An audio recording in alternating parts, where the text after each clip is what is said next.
Welcome back to ROI Genius. So, particularly in this video, we'll be talking about one very interesting framework known as canceling. Okay, so this canceling framework teaches how to select a growing stock. Okay, before before it comes to the headline. Okay, तो ये cancelling framework किसने discover किया?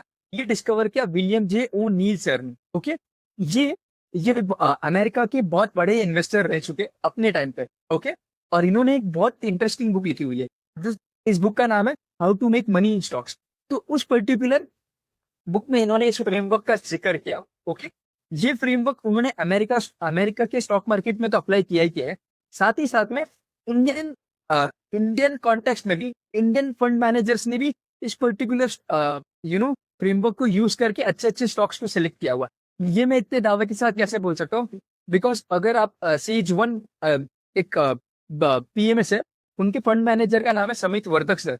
उन्होंने अपने podcast में इस method के बारे में बताया. Okay, so let us jump into this particular framework and let us understand कि अगर ये फ्रेमवर्क अगर हम सिलेक्ट करते हैं तो इससे क्या बेनिफिट है ना. इससे ये बेनिफिट है कि हम अच्छे स्टॉक्स को without any complicated calculation, without any complicated और डीप डाइव एनालिसिस किए बिना भी हम लोग एक अच्छे स्टॉक को सिलेक्ट कर सकते हैं. Okay, so let us deep dive into this particular method. लेकिन डीप डाइव करने से पहले ना मैं एक आपको छोटी सी चीज पे गौर करने के लिए कहूंगा. दैट इज कि स्टॉक मार्केट में कोई भी स्टॉक का प्राइस कैसे फॉर्म होता है, ये हमें पता होना चाहिए before diving into this particular framework. So price अगर कोई भी स्टॉक का फॉर्म होता है ना, वो दो चीज की वजह से फॉर्म होता है. एक होता है प्राइस इज टू अर्निंग और सेकंड होता है ईपीएस के वजह से. इन दोनों का मल्टीप्लिकेशन हमें प्राइस बताता है. Okay, now what do we mean by EPS? EPS का मतलब क्या होता है? ईपीएस का मतलब होता है earning per share. Okay, earning per share का मीनिंग ये होता है कि अगर इसको एक एग्जांपल के थ्रू हम लोग अंडरस्टैंड करेंगे. Let us take an example of Reliance. So Reliance का अर्निंग पर शेयर कितना है? 60.2 और रिलायंस का पीई कितना है? 24.6. अगर आप इन दोनों को मल्टीप्लाई करोगे तो आपका करंट प्राइस मिल जाएगा स्टॉक का, दैट इज 1366. ओके, ना ईपीएस का मतलब क्या होता है? Earning per share. Earning per share मतलब अगर आज कंपनी ये डिसाइड करती है कि उसे पूरा का पूरा नेट प्रॉफिट अपने सारे के सारे शेयर होल्डर को डिस्ट्रीब्यूट कर देना, तो हर एक शेयर होल्डर को कितना रुपीस मिलेगा? हर एक शेयर होल्डर को मिलेगा 60.2. Okay, now this EPS shows the companies fundamental strength, या कंपनी कितना प्रॉफिटेबल है, इसके बारे में ये ईपीएस गौर करता है. और ये जो प्राइस इज टू अर्निंग है, प्राइस इज टू अर्निंग हमें बताता है इस कंपनी का परसेप्शन मार्केट में इन्वेस्टर्स के बीचों के बीच कैसा है. अगर प्राइस इज टू अर्निंग बहुत ज्यादा है, दैट मीन्स मार्केट में इन्वेस्टर का इस कंपनी को लेके परसेप्शन काफी अच्छा है. और अगर पी बहुत कम है, दैट मीन्स मार्केट में इस कंपनी को लेके परसेप्शन इन्वेस्टर्स का अच्छा नहीं है. ओके, सो बेसिकली ये स्ट्रैटेजी वर्क क्यों करती है? बिकॉज ये स्ट्रैटेजी दोनों की दोनों चीज पे फोकस करती है, फंडामेंटल स्ट्रेंथ पे भी और टेक्निकल स्ट्रेंथ दोनों पर. और इस कैंसिलिंग का इंटेंशन ये नहीं है कि हम लोग मोस्ट प्रॉफिटेबल कंपनी सिलेक्ट करें या ऐसी कंपनी सिलेक्ट करें जो 2-3 साल में बहुत ही फंडामेंटली काफी स्ट्रॉन्ग कंपनी. नहीं, इस कंपनी का इस फ्रेमवर्क का इंटेंशन काफी क्लियर है कि हमें ग्रोइंग कंपनीज को कैच करना है before they pick a rally. For telling into we need to understand one thing कि हमारे पास एक सिस्टम नहीं है, इसकी वजह से रिटेल इन्वेस्टर पैसा नहीं कमा पाता. सो इसके लिए एक लाइन लिखी हुई है मैंने. मोस्ट रिटेल इन्वेस्टर पे not because they don't have money but because they don't have a system.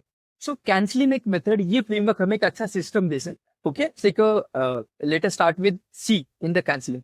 C starts with current quarterly earnings. Okay, current quarterly earnings का मीनिंग क्या होता है कि हमें ये देखना है कि हर एक क्वार्टर बाय क्वार्टर वो 25% से स्पीड से ग्रो कर रहा है कि नहीं हो रहा है. Okay, now let us understand कि क्वार्टर का मीनिंग क्या होता है.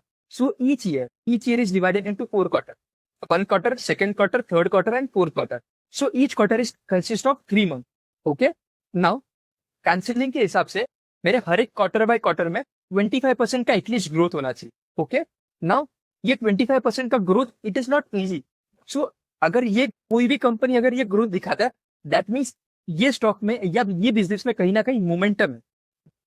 सेकेंड चीज, कहीं ना कहीं इस क्वार्टर में ये बिजनेस ये पर्टिकुलर प्रोडक्ट या सर्विसेज का कहीं ना कहीं डिमांड बढ़ गया. थर्ड चीज, अगर मेरा टॉप लाइन और बॉटम लाइन दोनों के दोनों उसी स्पीड से बढ़ रहा है, दैट मीन्स कहीं ना कहीं ये बिजनेस या ये स्टॉक के पास प्राइसिंग पावर है। And fourth most important thing कि स्टॉक मार्केट में हमेशा price always follows performance.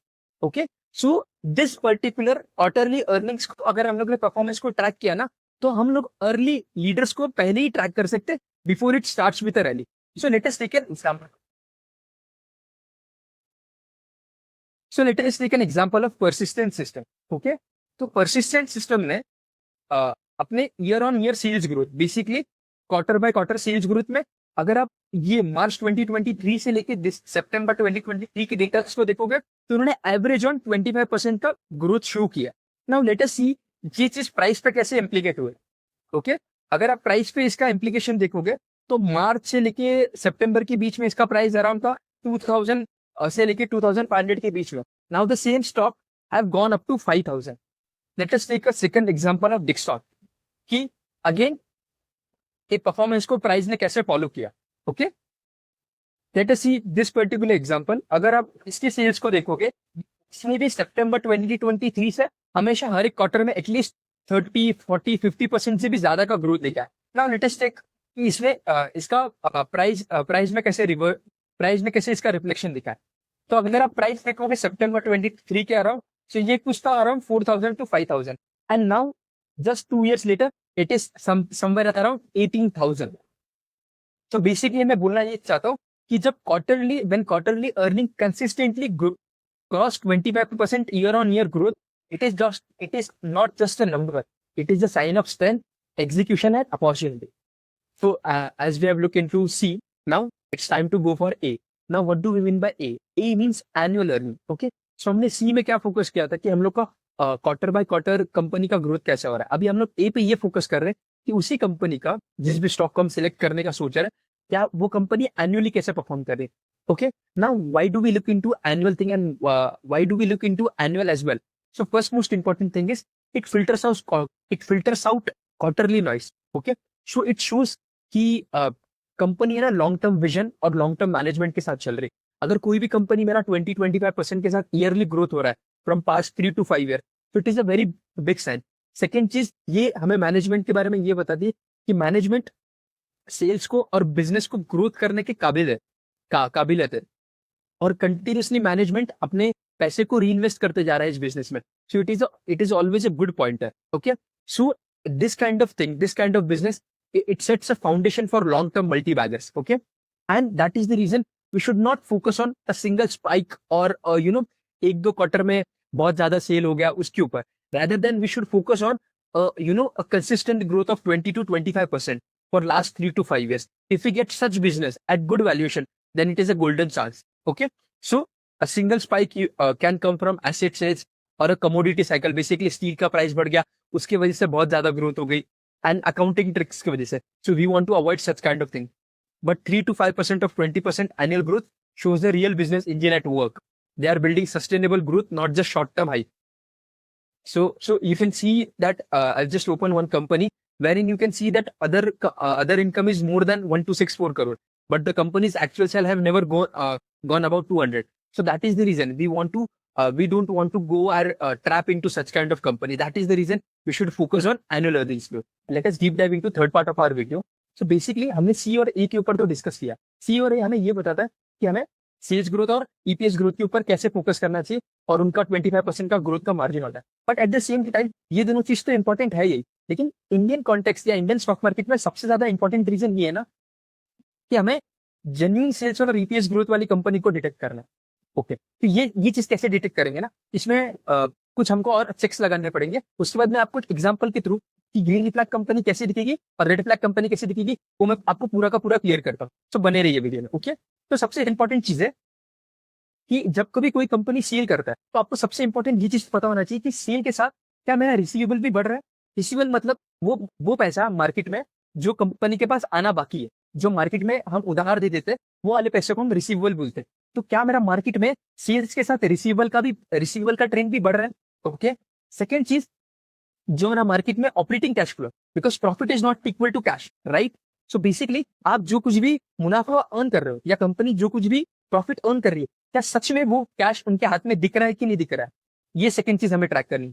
Third चीज, क्या कंपनी जो भी डेप्ट क्या बोलते हैं क्रेडिटर है या जो भी वेंडर है जिनको वो उधार दे रहा है, क्या उन्हें वो उधार ज्यादा दिन का दे रहा है just to increase the sale, right, ये चीज चेक करनी पड़ेगी। और फोर्थ इंपॉर्टेंट चीज जो मैंने आपसे डिस्कस किया कि ये जो गेन है या ये गेन कोई एक बोलते हैं ना एक पर्टिकुलर स्मॉल क्वार्टर के लिए या स्मॉल ईयर के लिए है क्या, जिसकी वजह से प्रॉफिट बूस्ट हो रहा है कि नहीं हो रहा है, वो चेक करना पड़ेगा। So latest track first green company की ग्रीन फ्लैग कंपनी कैसे दिखती है। ओके, तो ग्रीन फ्लैग कंपनी में मैंने एग्जांपल लिया है डिक्सॉन का। ओके, तो जैसे कि मैंने आपको बताया कि कंपनी का हमें हमेशा दो चीज चेक करनी है कि कंपनी का रिसीवेबल बाय सेल का रेशियो क्या है। ओके, कंपनी का रिसीवेबल बाय सेल का रेशियो क्या है। तो आप डिक्सॉन में ये चेक कर सकते हो कि जब से उनकी ग्रोथ स्टार्ट हुई है from this particular to this particular thing, उनका जो रिसीवेबल बाय सेल है वो 12 to 15% के बीच में। Okay, so that is a good thing. Okay, okay, now another thing that we need to check is gross margin, कि company का जो ग्रॉस मार्जिन है क्या वो स्टेबल है। तो आप ये भी देख सकते हो कि ग्रॉस मार्जिन भी डिक्सॉन के केस में स्टेबल है। ओके, अगर हम लोग डेप्टर्स डे की बात करते हैं तो डेप्टर्स डे भी अगर आप चेक करोगे तो वो 45 डेज के आसपास में स्टेबल है। ओके, सीएफओ बाय पैट को चेक करोगे तो वो भी काफी मतलब almost 100% of the thing is getting converted into operating cash flow. Okay, so it is example of green flag. Now let us understand ये चीज रेड फ्लैग वाली कंपनी में कैसे डिटेक्ट करेंगे और ये चीज कैसे दिखेगी। उससे पहले I will try to explain you difference between net profit and operating cash flow. Okay, okay, तो यहाँ पे मैंने ना एक बहुत सिंपल सा एग्जांपल लिया, जहां पे मैं आपको ये बताने की कोशिश कर रहा हूँ कि भले ही कंपनी नेट प्रॉफिट 400 करोड़ की कमा रही है, नेट प्रॉफिट 400 करोड़ मतलब कि मैंने जो सामान सेल किया है उस पर्टिकुलर ईयर में मुझे 400 करोड़ का प्रॉफिट दिखना चाहिए था, बट वो कंपनी में क्यों नहीं दिखता या कंपनी इसको कैसे मैनिपुलेट करती है। तो हमें प्रॉफिट एंड लॉस स्टेटमेंट में तो ये 400 करोड़ दिखेगा, बट एक डेप्रिसिएशन है जो हमें ऐड करना पड़ता है because we are taking care of cash expenses. Okay, it is a non cash expense, इसलिए हमको डेप्रिसिएशन का ऐड करना पड़ता है। बट यहाँ पे ये दोनों चीज पे आप गौर फरमाइए।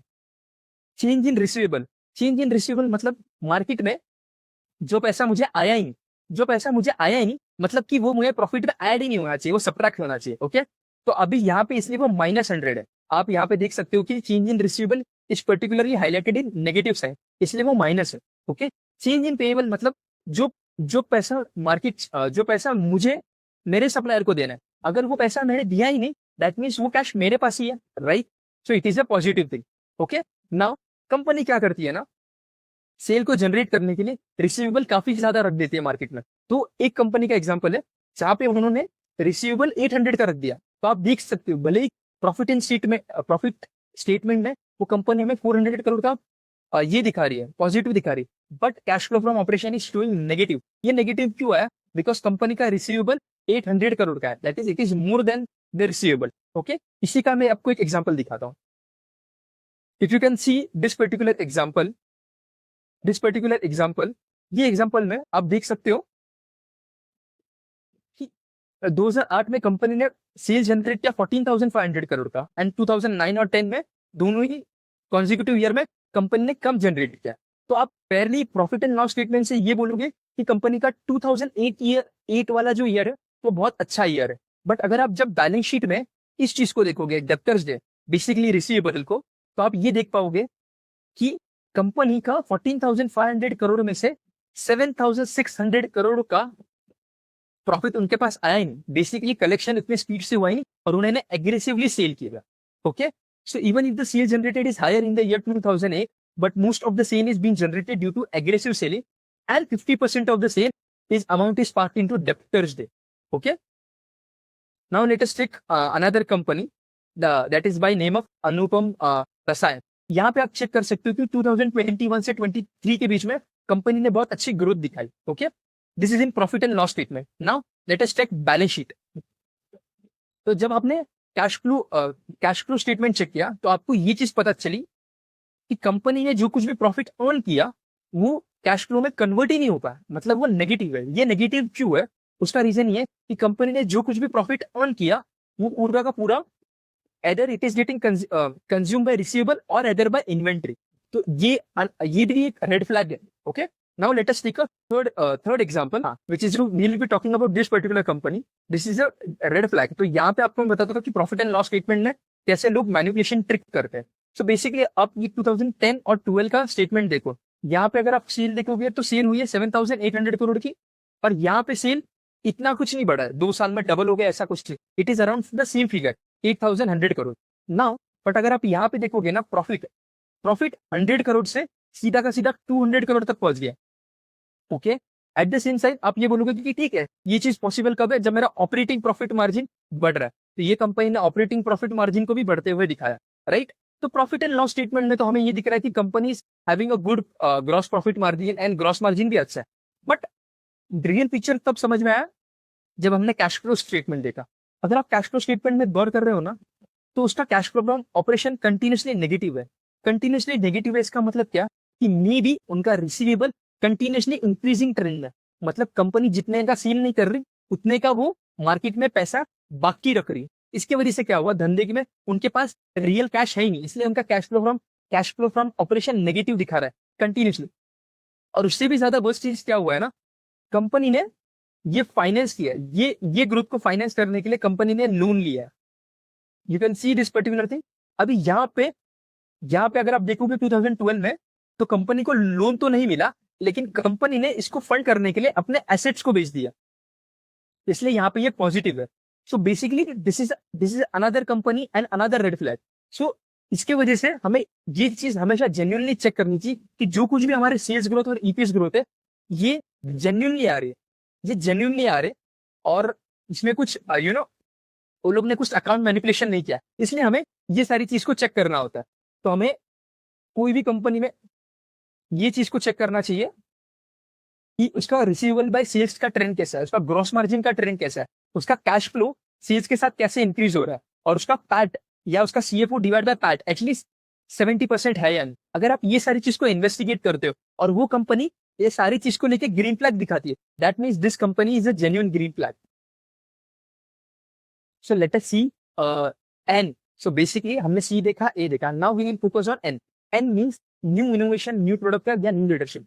सो बेसिकली ऐसे कंपनीज को ट्रैक करना जहां पे कहीं ना कहीं कुछ नया आया है, बेसिकली कुछ ना कुछ न्यू आइडिया आया, न्यू इनोवेशन आया, या कंपनी ने किसी न्यू बिजनेस में एंटर किया, या कंपनी के लीडरशिप या मैनेजमेंट में कुछ बड़े चेंजेस हुए. ये चेंजेस डिटेक्ट करना क्यों जरूरी है ना, बिकॉज बिकॉज जो कंपनीज अपने आप को डेयर करती है कि वो अपने आप को रीइन्वेंट करे with the change of their product segment, their market segment, वही कंपनी कहीं ना कहीं ग्रोथ का सबसे बड़ा ट्रिगर बनती है, राइट. इसलिए ऐसी कंपनीज को ढूंढना या ऐसी कंपनी को स्पॉट करना जिसमें ये सारी चेंजेस हुई है, ये काफी एसेंशियल हो जाता है. सो ये सेम चीज इंडियन स्टॉक मार्केट में कैसे हुआ और उसका क्या इम्पैक्ट हुआ, लेट अस सी दैट.